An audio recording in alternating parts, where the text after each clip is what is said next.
નમસ્કાર મિત્રો, હું Narendra Parmar advocate.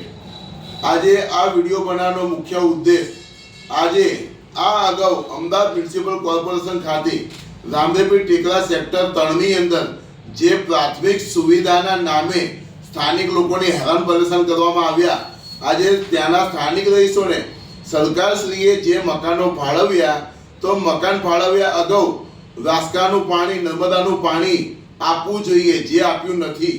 Public tap નથી, જેના કારણે સ્થાનિક પબ્લિકે આજે મહિલાઓ, વૃદ્ધો, બહેનો, દીકરીઓ આ તમામે 1 કિલોમીટર દૂર સુધી પાણી ભરવા જવું પડે છે, જે શરમજનક કહેવાય। આજે પોતાનું મકાન હોવા છતાં આજે તેઓને રાસકાનું પાણી ના મળે અને બહાર જવું પડે અને કોઈ અઘટિત બનાવ બને તો તેની જવાબદારી કોની? આ બહુ એક ગંભીર મુદ્દો છે। તે સિવાય સેક્ટર 3 ની અંદર જે સ્ટ્રીટ લાઇટો આજ દિન સુધી આપવામાં આવી નથી, રોડ રસ્તાની, તેમજ રોડ રસ્તાના કોઈ ઠેકાણા નથી।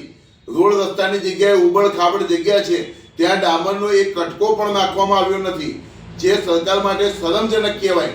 જે બાબતને લઈને સેક્ટર 3ના રહીશો સાથે હું નરેન્દ્ર પરમાર એડવોકેટ આ અગાઉ અમદાવાદ મ્યુનિસિપલ કોર્પોરેશન ઇજનેર વિભાગ ખાતે લેખિતમાં તેમજ મૌખિકમાં રજૂઆત કરેલી હતી કે ભાઈ, અમે વિશેષ નથી માગતા, અમને કોઈ બીજો રસ નથી, માત્ર પ્રાથમિક સુવિધામાં રસ છે।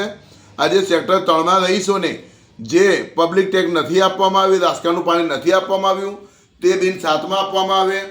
તેમજ રોડ રસ્તા આજુબાજુમાં તમે આજુબાજુના વિસ્તારોની અંદર આરસીસીના રોડ બનાવતા હોય તો સ્પેશિયલી રામાપીરના ટેકરાને ટાર્ગેટ કરીને કેમ એક પણ રોડ રસ્તો બનાવવામાં આવ્યો નથી? માટે આ કોઈ સામાન્ય મુદ્દો નથી, ગંભીર મુદ્દો છે। આજે ત્યાં આવતા જતા કોઈ વૃદ્ધ વડીલ કોઈ પડી જાય, તેમને ઈજા થાય તો તેની જવાબદારી કોની? શું અમદાવાદ મ્યુનિસિપલ કોર્પોરેશન સરકારની ફરજમાં નહોતું આવતું કે ત્યાં તાત્કાલિક ધોરણે સ્ટ્રીટ લાઇટો નખાવી, રોડ રસ્તાની વ્યવસ્થા સુવિધા આપવી, પાણીની પબ્લિક ટેપ આપવી અને ત્યારબાદ જ આવાસો ફાળવવા? જે બાબતે રજૂઆત કરેલી હતી, દિન 7નું અલ્ટિમેટમ આપેલું હતું, પરંતુ કોઈ યોગ્ય નિરાકરણ આવ્યું નથી।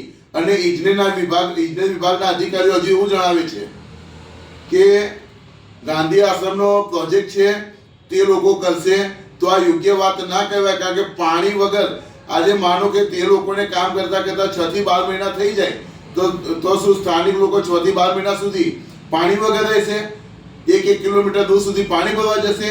આ વિડીયો બનાવવાનો મુખ્ય ઉદ્દેશ આજે આ સમસ્યાને લઈને સરદાર પટેલ સ્ટેડિયમ વોર્ડના અગ્રણી કાર્યકર મિત્રો કોંગ્રેસ સમિતિમાંથી આજે સાથે મળીને નિર્ધાર કરવામાં આવ્યો કે આ પ્રાથમિક સુવિધાઓ તો લઈને જ લઈશું, જેથી તારીખ 29/12/2025 બપોરે 3 વાગે પંચશીલ નારણપુરા રેલવે ક્રોસિંગ પાસે આવેલ સ્ટેડિયમ વોર્ડના માસ્ટર ઓફિસ ખાતે ફરીથી લેખિતમાં રજૂઆત કરવા માટે હું Narendra Parmar advocate, Sardar Patel stadium ward પ્રમુખ તેમજ કાર્યકર મિત્રો, અમારા કોંગ્રેસ સમિતિના તમામ અને સેક્ટર 3ના રહીશો અને રામદેવપીર ટેકરાના તમામ રહીશો, કારણ કે આ મુદ્દો કોઈ એક સેક્ટર 3નો નથી, આ મુદ્દો જનરલ પ્રજાને લાગુ પડતો મુદ્દો છે। એક સેક્ટરની અંદર સુવિધા આપશે તો બધે આપશે, માટે આ મુદ્દો સામાન્ય લેવો નહીં। અને ત્યાંની સ્થાનિક રહીશ પબ્લિકને વિનંતી કરું છું કે 29/12/2025 બપોરે 3 વાગે આ મુદ્દાને લઈને હું જવાનો છું। જે પણ જાગૃત નાગરિક હોય તેઓ મારી સાથે આ અભિયાનમાં જોડાઈ શકે છે। જય હિન્દ।